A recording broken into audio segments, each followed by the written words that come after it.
Siema. Dzisiaj zobaczymy, skąd bierze się siła TR50.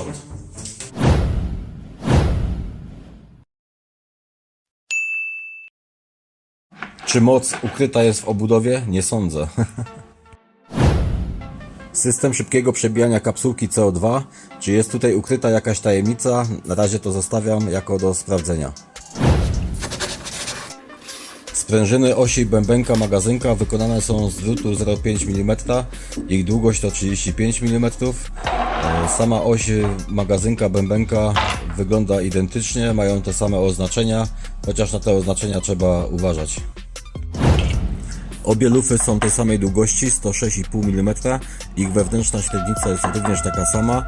Za różnicę możemy uznać to, że lufa nowszej generacji jest pokryta czarną barwą. Sprężyna wewnętrzna znajdująca się na lufach jest długości 14 mm, a wykonana jest z drutu o grubości 1 mm. Zobaczmy, czy coś się zmieniło na wewnętrznej obudowie. Oba odlewy obudowy wewnętrznej są takie same. Wizualnie można odnieść wrażenie, że kołki odpowiedzialne za poprawne pozycjonowanie oraz zapobiegające przemieszczaniu się całego mechanizmu wewnątrz rewolweru się różnią, ale tak naprawdę są takie same. Chyba że za różnicę uznamy to, że w moim egzemplarzu w nowszej generacji pojawił się w nich otwór. Ok, czas zobaczyć, jak to wygląda wewnątrz obudowy wewnętrznej. Ciekawy jestem, czy zauważacie już różnicę, która się rzuca dość wyraźnie w oczy. Macie 3 sekundy. Na pewno zauważyliście, gratuluję. Jest to oczywiście widoczna zmiana połączenia komory gazu CO2 z komorą zaworu.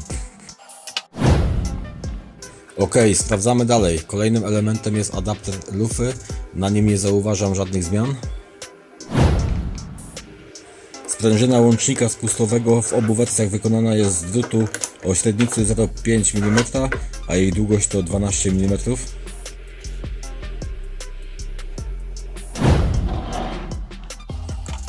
Zapadka bębenka, łącznik spustu oraz sprężyna pracująca pomiędzy tymi dwoma elementami są identyczne.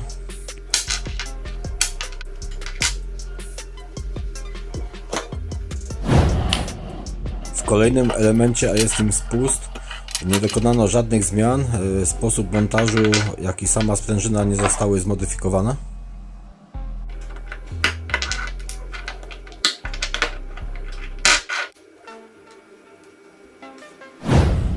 Teraz zobaczmy, jak wygląda sprężyna, nazwijmy ją uwalniająca spust. Jej kształt, wymiary oraz średnica grubości drutu, z jakiego została wykonana, jest identyczna dla obu wersji.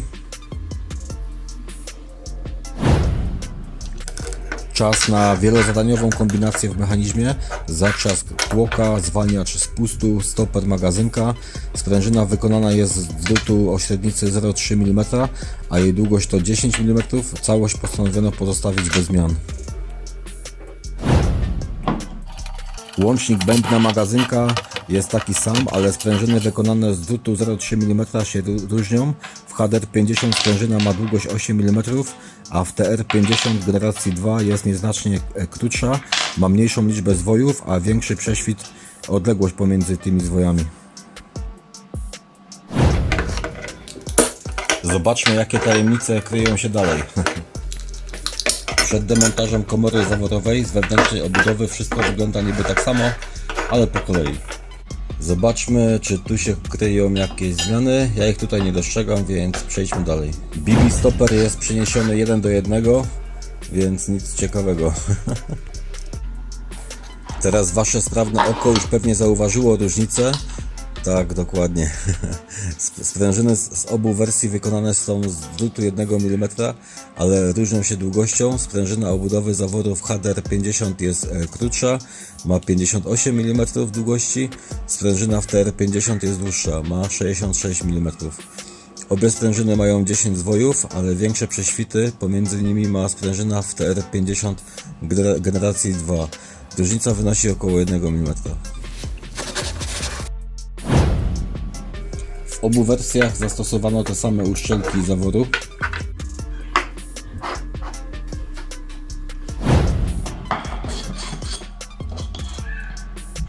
Średnica otworu wylotu ma 6 mm, jest taka sama w obu wersjach.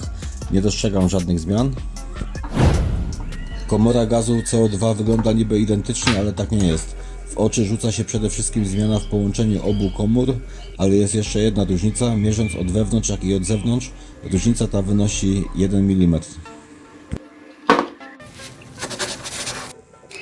Restryktory w komorze gazu są te same. Ten, który widzicie z lewej strony, nie jest już oryginalny. Był używany do testu i otwór w nim jest wywiercony na średnicę 2,8 mm. Zbliżamy się moim zdaniem do najciekawszych elementów, w których mogły zajść zmiany. Zakrętka komory zaworu wygląda na identyczną, chociaż sprężyna nieco chyba się różni. Być może też zostały zwiększone w niej prześwity pomiędzy zwojami, ale nie będę tego rozbierał, żeby to sprawdzić. Uwaga, uwaga, uwaga! Zajrzymy teraz do jednego z najciekawszych elementów w dzisiejszym odcinku. Jest to oczywiście komora zaworu. Wersja 11 Joule HDR50 jest wyposażona w blok zaworu. Wersja nowsza 13 Joule TR50 generacji 2 tego bloku nie ma, przez to pojemność komory zaworu jest większa. Sama komora zaworu jest identyczna, ja tutaj nie dostrzegam żadnych zmian. Czas na finał, czyli jeden z najciekawszych elementów. Jest to obudowa zaworu wraz z pinem. Zobaczymy, co tutaj się zmieniło.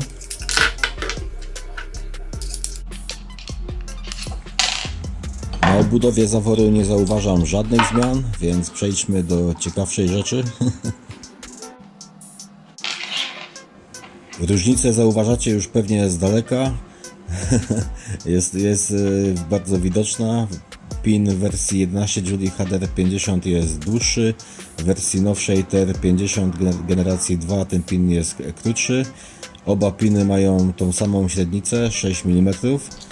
Według moich pomiarów różnica w długości obu pinów wynosi 3 mm, chociaż może być tam jakieś niewielkie przekłamanie, bo rozwaliłem gniazdo na śrubokręt.